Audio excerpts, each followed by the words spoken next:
I used to think, that vegans were all, hemp wearing, mung bean eating, just eating lentils and not really doing anything that interesting. I tried it for a week and I loved it, and I could never go back now. Really? You will be healthier.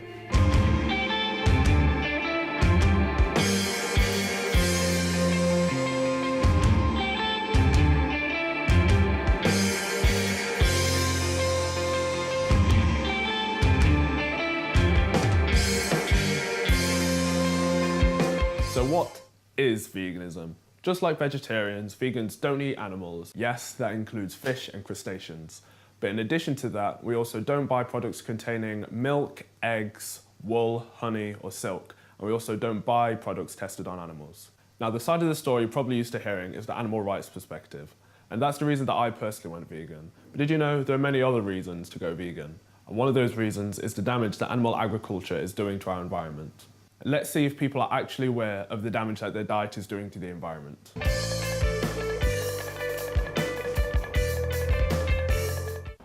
So what do you ladies think is the leading cause of greenhouse emissions? Well, certainly not cows. Probably a lot of pollution, cars. Cars, the emission from cars, aeroplanes, Traffic or aeroplanes. Well, I'd say industry mostly. I think it's cars. You'd be forgiven for believing that the leading cause of greenhouse gas emissions is either fossil fuel use or transport. But in 2009, the World Watch Institute found that taking into account the pollutants created by growing the food to feed livestock, transporting the food and the actual animal themselves, combined with the gases that are consequential to actually raising an animal, equates to 51% of all greenhouse gases emitted annually all around the world. To show how bad it is, let's make a comparison with something we're all familiar with. The average car produces between 3 and 12 kilograms per day of CO2, but clearing rainforests to grow feed that is supplied to most cows to produce beef for even a single burger produces on average 75 kilograms of CO2. That means in even preparing to raise a single cow emits roughly the same amount of CO2 as driving an average car for up to 25 days. And that's just in preparing to feed these animals. Just one cow produces as much waste as 164 humans. And in the US alone, a minimum of 7 million pounds of waste is produced every minute by livestock. However, this waste doesn't get treated like human waste does, and often leads to ocean and groundwater pollution. And there are some awful consequences for dumping this waste into the ocean. The animal waste into the ocean increases the nitrogen concentration, making the waters toxic to its native species. This leads to something called an ocean dead zone. These are wide areas of sea where no life survives. Alright, so you may be thinking, but what about fish? Surely that's not so bad. And I wish you were right. However, the fish industry is also incredibly damaging for wildlife. Fish are often caught by either trawling or with long lines of hooks being laid out behind a boat. By doing this, for every pound of targeted fish caught, 5 pounds of what is often referred to as bykill is caught. Bykill being marine species that weren't targeted by the line. Okay, so what about farmed fish? Well, even farmed fish are often fed other fish that are caught using traditional fishing methods, meaning that farmed fish are arguably even worse for the oceans. Due to these fishing methods and pollution due to animal agriculture, there's a very real possibility that our planet faces fishless oceans by the year 2048. However, by not buying animal products, you reduce the demand for them and so fewer are produced. By following a vegan diet, you cause 50% less CO2 emissions, 1/11th of the oil use, 1/13th of the water use, and 1/18th of the land use. So next time you sit down to eat, ask yourself if the 5 minutes you're going to spend eating a cheeseburger is really worth all the damage it's going to be doing to our environment. Another aspect you may not know about veganism is the health benefits. So do you think that a vegan lifestyle would be healthy or unhealthy overall in terms of like nutrition? It is very unhealthy because at the end of the day, I didn't know a vegan till last year. A bit of a tall order to expect everybody to stick to that type of lifestyle.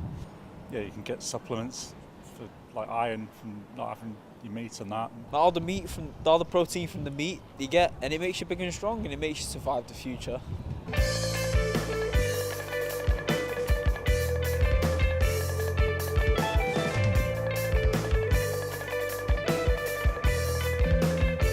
So if you're watching this and you're already a vegan, you know what is coming. That dreaded word whenever you mention veganism. That's right, we're going to talk about protein. Protein. So what actually is protein? Protein is made up of a string of 20 amino acids, and every amino acid is made up of 3 DNA bases.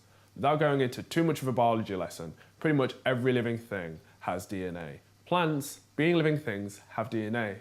And that means, that's right, you guessed it, plants provide protein. If somebody eats just 1 cup of red kidney beans and 1 cup of oats per day, they get 138% of the daily recommended intake for protein. And to all you bodybuilders, yes, that's all 9 essential amino acids. But you may also hear, okay, but what about calcium? Some good sources of calcium are milk alternatives. That's soy, almond, hemp, oat, rice, coconut milk and hazelnut milk. Some dark leafy greens, broccoli, spinach, kale, and then there's the big guns. Just 1 cup of sesame seeds provides 140% of an adult's daily recommended intake for calcium. Okay, so you can get all of these nutrients from plants, but why should you get them from plants instead of animals? Well, some of the contents of animal products is actually killing you. Cholesterol. There are 2 types of cholesterol. There's high density lipoproteins, that's HDLs or good cholesterol, and then there's low density lipoproteins or LDLs, also known as bad cholesterol. Every animal you eat contains LDLs, and the reason they're bad for you is because they end up in your bloodstream and make your blood sticky. The problem with this is that LDLs bind to the blood vessel walls more and more over time, which narrows your blood vessels and subsequently raises your blood pressure. In prolonged cases, this can even cause blood clots from rupturing of the blood vessel wall. This happening in hearts is what causes heart disease, the UK's second most common cause of premature death. A similar thing happens in the brain. Strokes are caused by restricted blood flow to certain areas of the brain, and LDLs are a pretty good way to block blood flow. Studies from Drs. Ornish and Esselstyn in 1999 and 2014 have shown multiple cases of a whole foods plant-based diet even reversing a prolapsed artery in the heart. This is because plant-based foods contain healthy levels of HDLs, that's the good cholesterol we spoke about earlier, which takes LDLs out of the bloodstream. But it isn't just meat. 3 out of 4 people are intolerant to dairy in some way. If you experience any of these after drinking a glass of milk, you're probably intolerant to dairy in some way. With everything we've looked at so far, it may be looking like humans just aren't built to eat meat. We often hear that humans are omnivores, but anatomically, that's quite far from the truth. Real omnivores, like bears, have big canine teeth, whilst ours are pretty flat. If you disagree, feel free to go to a pet store and get you and your dog a dog bone each and see who can get through it first. I think you'll realise pretty quickly just how blunt our teeth actually are. It's a similar story for our insides too. Our intestines are 12 times the length of our torso, and it's the same for all herbivores. Whilst the intestines of real omnivores, like bears, are only 3 times the length of their torso. That's to stop any food they've eaten decaying inside of their body. So whilst we like to think of ourselves as the top of the food chain, it just doesn't seem to be a position that we're suited to. It just isn't true.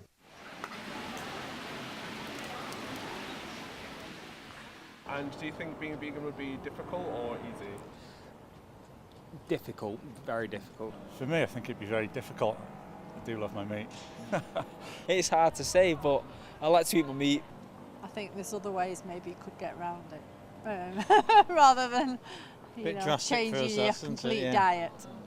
I think very difficult, yeah.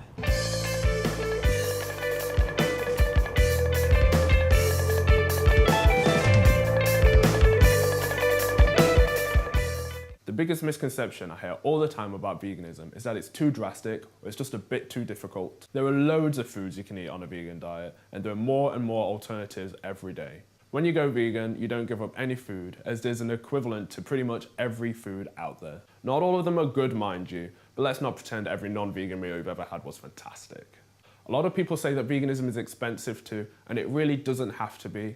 Vegetables, grains, and beans tend to be cheaper than meat, and I guarantee you'll find plenty of vegan foods available within your food budget.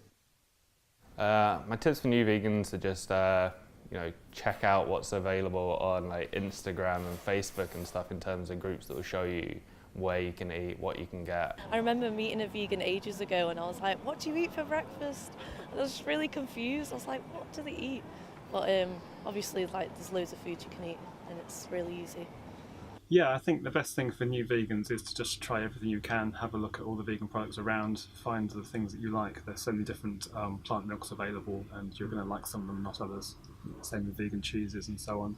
I think my tip would be to connect with other people, because The one thing I did find when I went vegan is it initially felt quite isolating because I didn't really know many other vegans. I kind of found out a few people and like started talking to them, and I thought that was really helpful because it was nice to be able to actually talk about it with someone and share like ideas on where to go.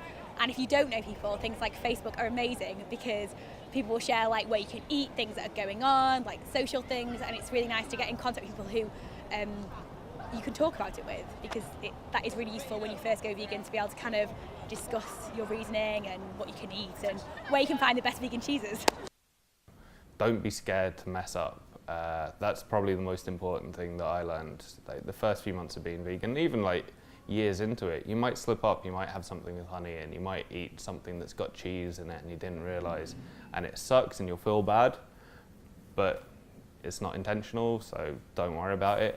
Get out, meet as many vegans as you can, because everyone's got their own story and everyone has their own advice, and you really can't know too much about animal welfare and vegan options and the amount of good you can do, and it's such just a great way to live, so just get out there and enjoy it.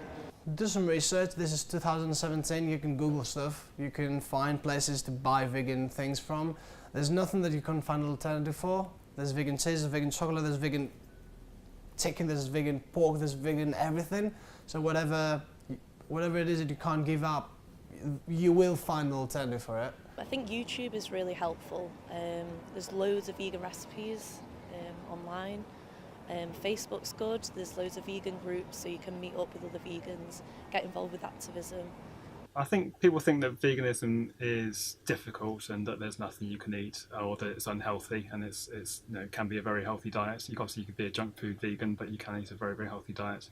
I think people think that vegans are just strange and that it's just not something for them. Just how easy it is to be vegan. I was so surprised that I could have vegan chocolate and vegan pizza, like all my favourite foods, just the vegan version.